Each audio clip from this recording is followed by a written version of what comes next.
Masechet Shevuot, Daf He.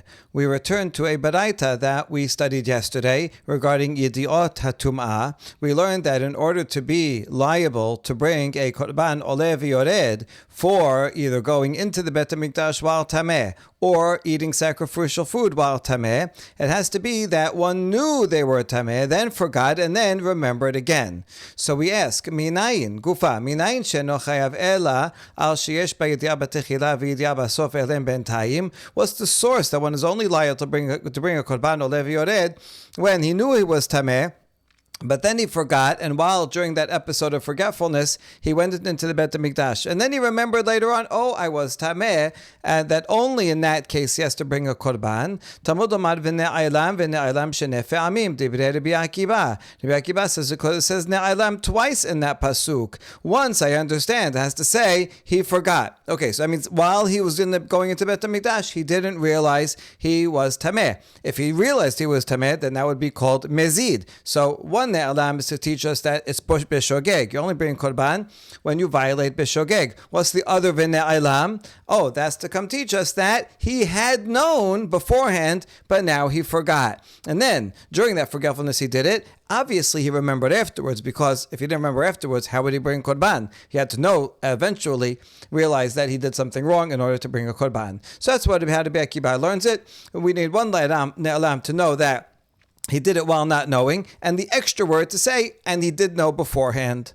Rabbi Omer eno sarich, hareu omer v'ne'ala mikelan sheyada, v'hu yada, hare kan shete yediot. Im ken, ma tamod omar v'ne'alam, lechayev elim tum'ah, v'al ha'alem mikdash. Rabbi Yehuda Nasi says, I don't need the second v'ne'alam to teach me this law, because after all, from one instance of the word v'ne'alam, I can infer that he knew. Ne'alam means he forgot. He did not know. He no longer knew. That means he did know originally, v'ne'alam, and now it became concealed from him. He forgot about it. So we already know from there that he knew, that he didn't know beforehand. And then v'hu yadat also says in the pasuk, that means that now he knew. So already just from those words, I know it's a case where he knew originally, then forgot, sinned while forgetting, and then he realized afterwards what happened.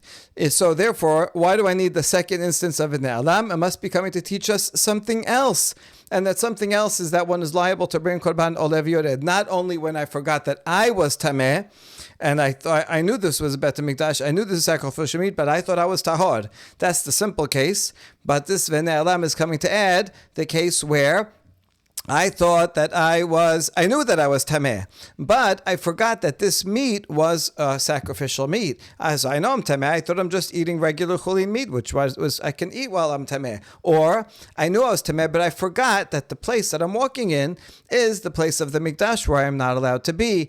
That's the second and the alam comes to add that. Rabbi Akiva does not agree with that law, so he doesn't need the extra v'ne'alam to learn that law. Only Rabbi does, because Rabbi is following Rabbi Ishmael. Okay, that's all we learned already. Amar mor v'ne'alam miklal sheyada. My mashma. Now, when this the master says here v'ne'alam, Rabbi says means that he had known, and then it became concealed from him. How does he know that the word v'ne'alam means that? Amar Rava midelaketi vehi aluma mimenu. Rava says because otherwise the pasuk could have said it is concealed from him. Right? It is concealed. Then that would mean that he didn't know. He never knew it. It is concealed from him. He didn't know it before, and he still doesn't realize that he is tameh. That would mean that he had no yedi'ah at all. The fact that it doesn't say it is aluma, it is concealed, but rather v'ne'alam, as it became concealed, that's how we infer that he did know it before and it became concealed. It's more of an active verb than aluma, it is concealed, more of a passive verb. Amar le'Abaye, elema'ata gabe sota dichtib, v'ne'alam me'aneh isha, mikela dehave yada me'ikara, yihava yada mi badku la maya. Abaye says, let's look at other places that also have this verb, and one of them is here regarding a sotah. It says, ish ki tiste ishto ma'ala bo ma'al. Someone whose wife went astray and broke faith with him, she sinned. V'shachab ish otah shichba zera. Another man slept with her. V'ne'alam me'anei isha. Here's the same word. And it became concealed from the eyes of her husband. Now, if you say, Rava, that v'ne'alam means he knew and then he forgot. That means he knew that his wife committed adultery against him. The law is that if a wife commits adultery willingly, and the husband finds out, he must divorce her. He's not allowed to be with her.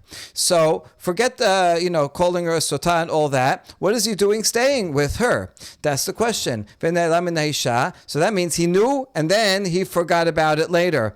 Wait a second. If he knew and still stayed married to her, then he is sinning by staying married to her. And there's a law that the waters of the sotah only take effect if he, the husband, is totally innocent and she is guilty, then it will take effect. But if the husband himself is doing something wrong, then the waters do not take effect. That, as we see as follows. As the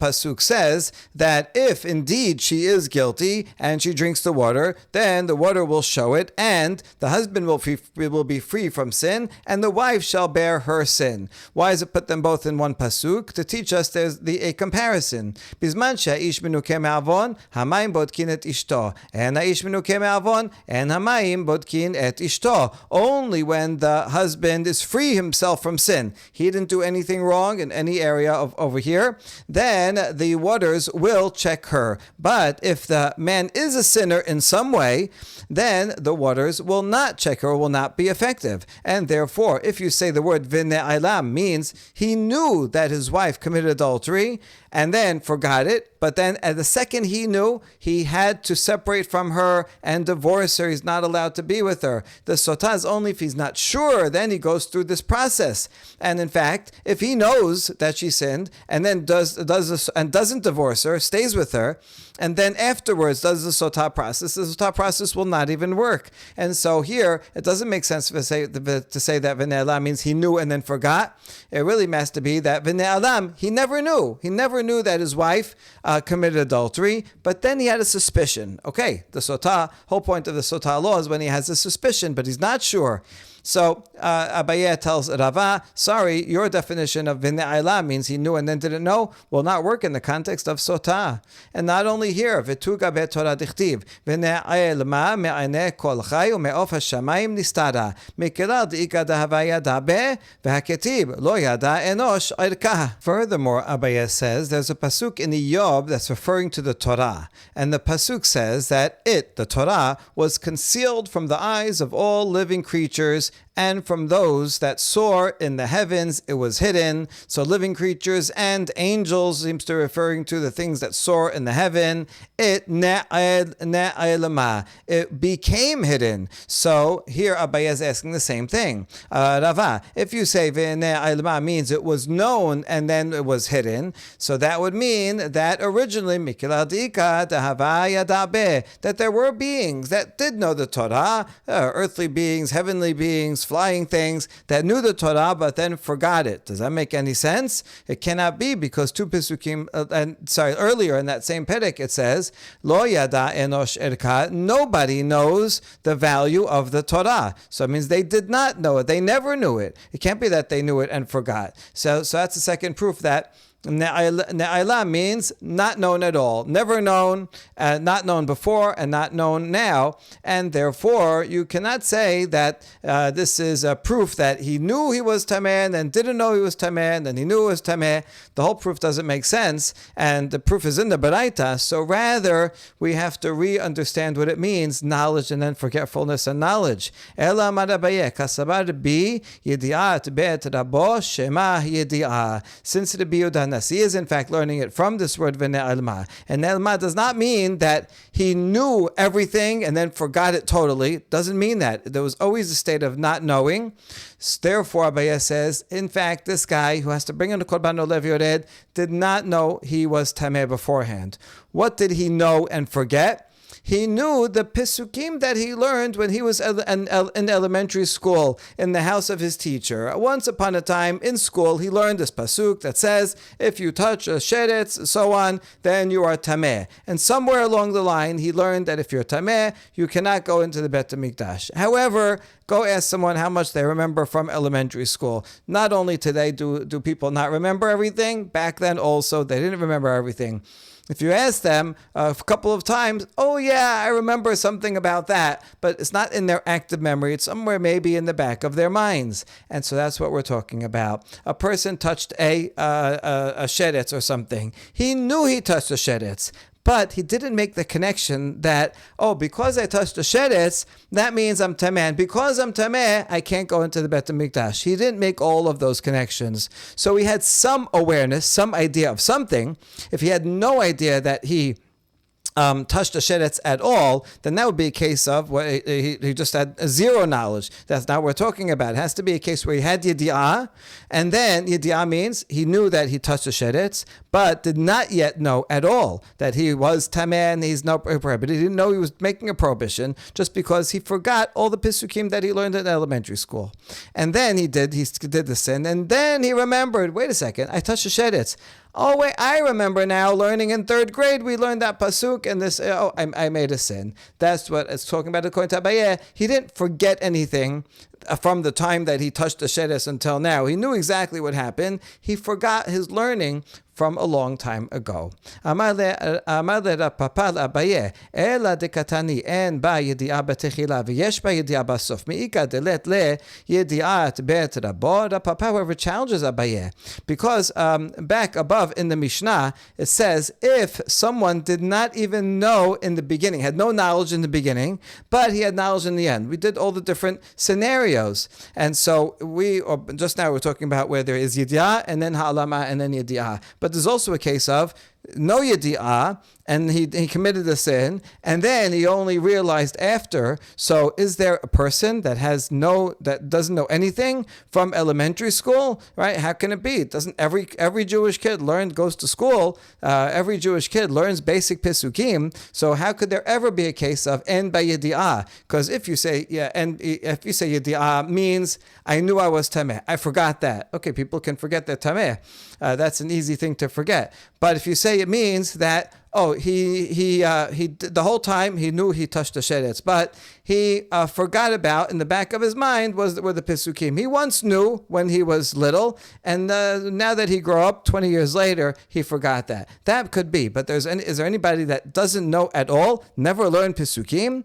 Amar le'in mashkachada betinok shenishba leben hagoyim. And Abaye says, yes, there is such a case. If you have a child who was taken captive and brought up by non-Jews, he gets zero in Jewish education, and then finally he's redeemed, so he will know anything. He never knew there was such a pasuk like this. If he never knew there was a pasuk like this and he touched the sheretz, then he does not bring a korban olev yored. One of the other communal korbanot will atone for him. We now continue to analyze the next phrase in the Mishnah, Yetziot Shabbat Shetaim Shehen Arba.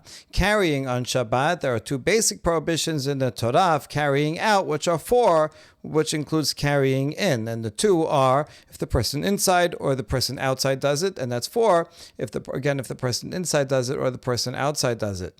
Tananatam. We have the Mishnah in Masechet Shabbat. The first Mishnah of the Masechet says Yesiot Shabbat Shetaim Shehen Arba Bifnim U Shetaim Shehen Arba Bachutz. Mai Shana Achad Detana Shetaim Shehen Arba Betula U Mai Shana Atam Detane Shetaim Shehen Arba Bifnim U Shetaim Shehen Arba Bachutz.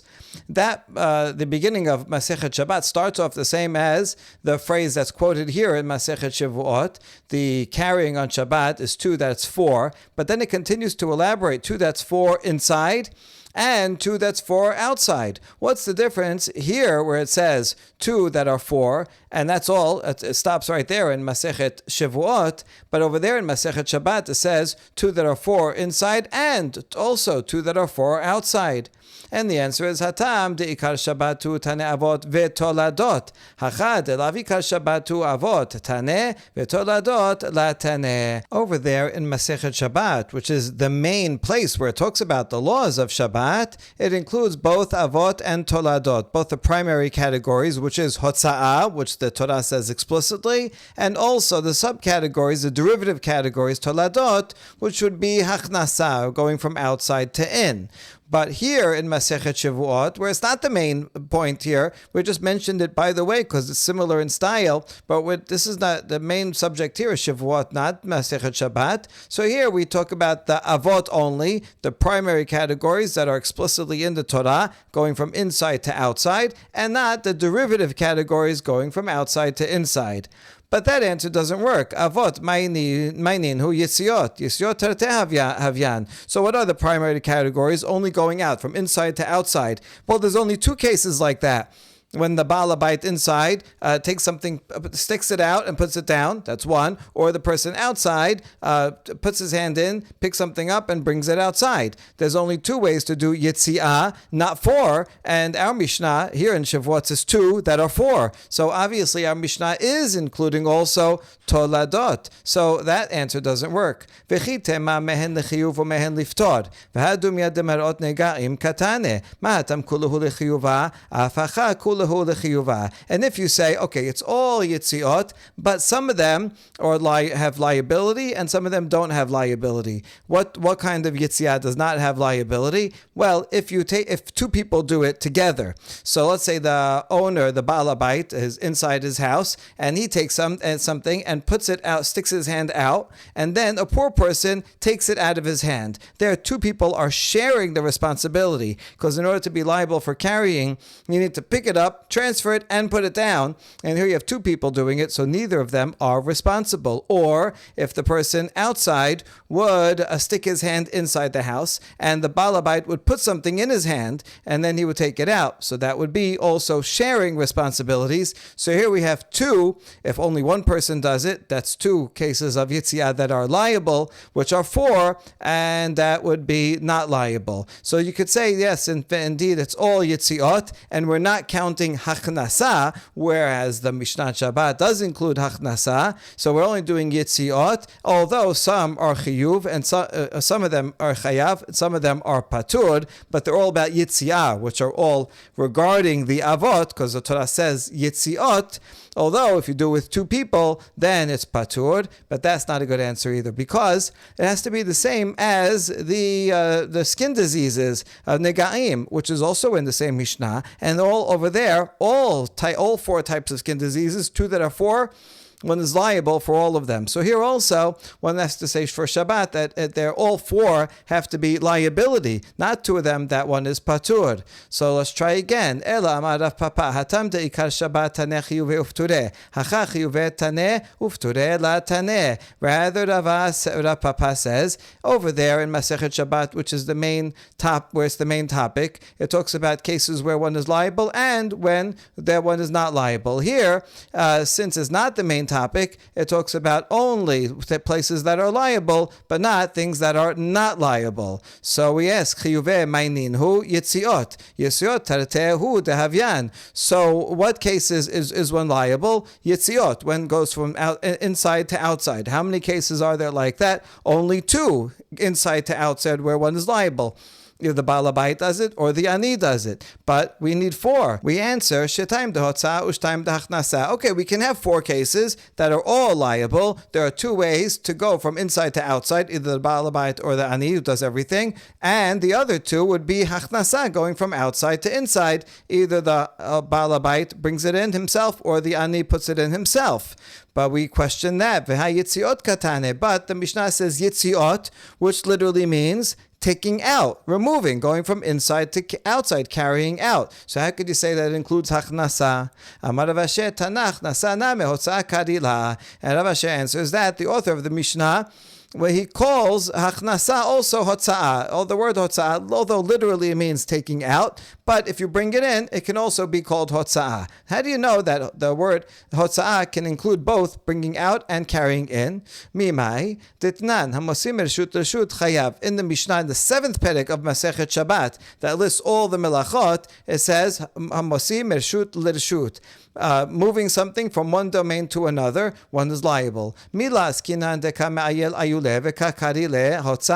Are we not talking about here a case where someone's bringing it in from the public domain to private domain, and still it's called hotza'ah? But we ask, how do you know that? No, maybe hamotzi means someone taking out from reshut yachid to reshut rabim. In kem nitneh hamotzim reshut yachid reshut rabim. Ma'im reshut l'reshut, tafil reshut rabim l'reshut yachid. Now, if it was only from inside out, then the Mishnah should have written more explicitly, someone who carries from inside domain to a public domain. Why does it say from a domain to another domain? That means it includes all ways, even from a public domain to a private domain. And yet it calls it hamotzi. It calls it taking out. So that means that you can use the word hotza'ah to refer to going in or to going out. Now, why would you call taking something from outside to inside hotza'ah? Because you're moving it from its place. It's in its place right now, somewhere on the street. And that you're taking it and moving it from that place, so you're removing it, right? Hotza'ah, from where it was. It doesn't have to be from indoors to outdoors, doesn't matter. The point is it's being removed from its place. Motzi, you're moving it out of the place where it was outside and putting it somewhere else inside. And that's why you can include all those meanings. And so now we have an understanding of it. In the Mishnah Shabbat that says there are two that are for inside and two that are for outside, that is including both the toladot, the avot and the toladot, both the chiyuv and liftor. It's going inside and outside, both in cases where it's the person outside doing everything, the person inside doing everything, and when they are sharing responsibility. So that's the Mishnah in Avot, where it has to elaborate on everything. Over here in Masechet Shevuot, it's not dealing with anything that's patur. No, for sure not, because the other cases here are all four are chiyuv. And so where do you get four that are chiyuv? Oh, in fact, it's talking about two ways to bring out. If the person inside does everything out and the person outside takes everything out, or in, because hotza'ah can also mean in, and either the person outside is moving, taking it in, or the person inside is bringing it in solely. So that's the four cases of our Mishnah. Amar Ravina, matnitina midaika dekatane, yesiot shabbat shetayim shen arba bifnim ushtayim shen arba bachutz, v'kamefaresh achnasa shema'mina. Ravina says, I have a proof to add that the word hotza'ah can mean bringing in, because the Mishnah in Masechet Shabbat in fact says the carrying on Shabbat is two that's for inside and two that's for outside. And then the continuation of the Mishnah explains in detail, what if the person outside takes his hand, or the ani, he takes something and puts his hand in. It describes cases of achnasa, even though the title of the Mishnah is Yitziot. So it's clear from the Mishnah there itself that Yitziot can mean outside and inside, and therefore here also, in our Mishnah Masechet Shevuot, it means going in, moving it from outside to inside or inside to outside, either the person in doing it or the person out doing it. So that's four cases. Rava Amar Rishuyot Katane Rishuyot Shabbat Shetayim. Rava has a completely different answer.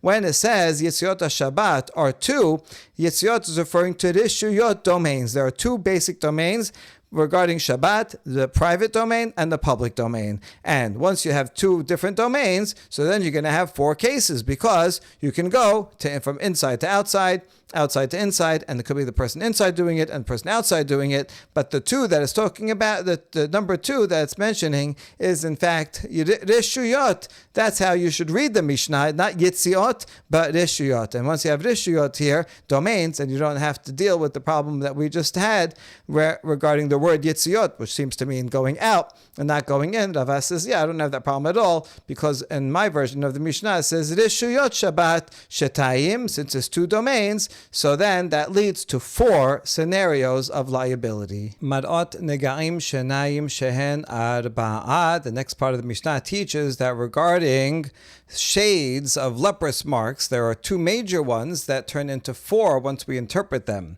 Tanan Hatam, we have a Mishnah in the first Mishnah, Masechet Negaim, that elaborates on this and says, Mar'ot Negaim Shenayim Shehen Arba'ah, Baheret Azah Kesheleg, Sheniyala Kesid HaHechal.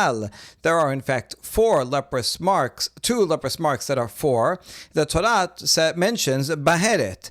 Baheret means something that is a very bright white white like snow. That's the brightest of all the whites. And secondary to it, a tolada is a lime that is that looks like plaster that you'd put on the wall in the sanctuary. So that's that's baheret. And its tolada would be snow and lime. And the other word that the Torah uses is se'et, kesemer lavan, sheniyala kikrum besa. Se'et is referring to a mark on the skin that is white like wool, which is not as bright as snow. And the secondary one that we learned from Se'et, the tolada of that, is something that is the whiteness of an egg. Okay, so we have two major ones and the derivatives. Now, if you put them in order of brightness, it goes in this order: snow, then wool, then lime, then egg. Now, if you have a leprous mark that is at least the size of a bean, and it's any one of these shades, then certainly that will be tameh. The question that we're going to deal with now is, what if it's half one shade and half another shade? Do two different shades combine into one? That is the question. So in order for two shades to combine, it has to be that it's an av and tolada. We'll see about that. We'll see where we get that from. And so it has to be an av and a tolada. So snow and lime can combine, and then wool and egg could combine. Now, Rabbi Akiva has another criteria, and he says in order for something to combine, it has to be that it's one shade below, and not that it jumps, that is two shades below. So you can see immediately already that Rabbi Akiva would have a hard time explaining our Mishnah, if assuming that he says it in this order, which seems everybody does agree with this order, but the language of the Mishnah that puts snow and lime as the tolada, and then wool and then egg, and explains it that way by saying snow and lime. That means snow and lime have to go together in order.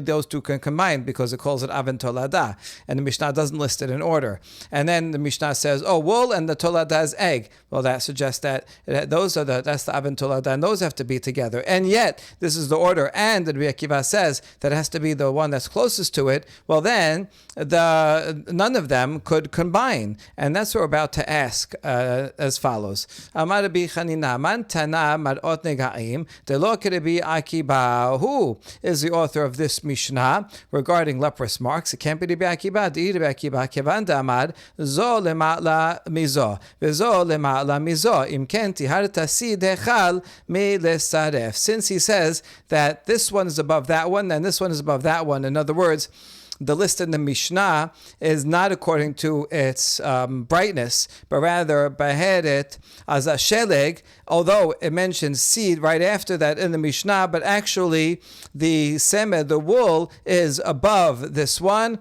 and so on. So the wool is above lime, even though the lime is mentioned beforehand. So since it's out of order, that's what Rabbi Akiva says. If so, that you agree with that, and you agree that an av can only combine with a tolada, and you agree that something can only combine with a shade right next to it, then if so, then lime, you have permitted lime to combine with anything, because lime is here. It can't combine with wool because it's not the tolada of wool. It also cannot combine with snow because wool is in the middle. It's not the immediate adjacent shade. Behadeh man lisrefeh, as we explained. What will lime combine with? If you want to combine with snow, but you have wool that's in between, that's brighter than it. Can it combine with se'et? That's wool, but that's not the tolada of it, so it can't combine, and therefore it cannot be like Rabbi Akiva. All right, we don't answer this question. Instead, we ask another question. Why did you pick on lime to say, it can't be Rabbi Akiva because lime can't combine with anything? Why don't you ask the same thing about egg? Egg cannot combine with wool because lime is in between. And so then egg cannot combine with anything either. Why didn't you ask about that? And the right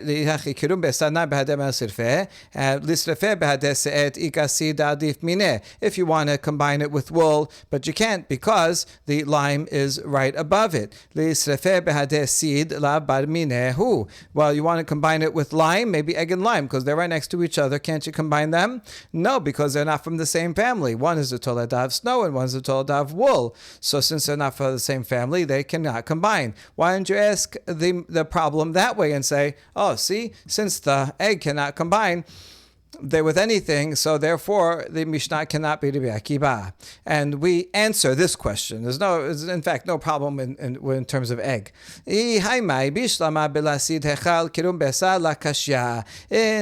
if you hadn't have the problem of lime, if the problem was only egg would not be a problem.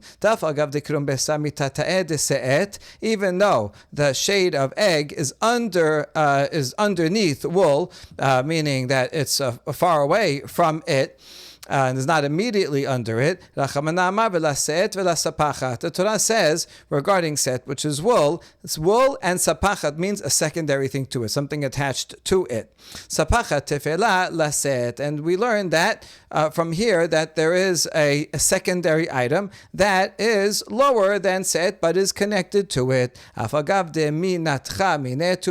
though it's much lower, but the word sapachat says connected anyway. And so you see, even though egg is much lower than wool, because of the word sapachat that says, oh, there's something that's called se'et, then that's wool, and there's an attachment to it. So since the Torah goes out of its way and says sapachat regarding wool, so we attach egg. The Torah does not say sapachat next to the word baheret, which would be the snow, and that is the difference. That's why egg does not cause a problem for the Rabbi Akiva. But the lime, the fact that cannot combine egg, because egg really could combine with wool, so the egg wouldn't be a problem. But the fact that lime has no friends, no one to combine with, that would be a problem, and therefore that's the reason why we say that the Mishnah cannot be Rabbi Akiva. So as we explained, so the problem is the lime. So it's clear that our Mishnah cannot follow Rabbi Akiva. The following daf will explain Rabbi Akiva's statement further. Baruch Adonai le'olam. Amen ve'amen.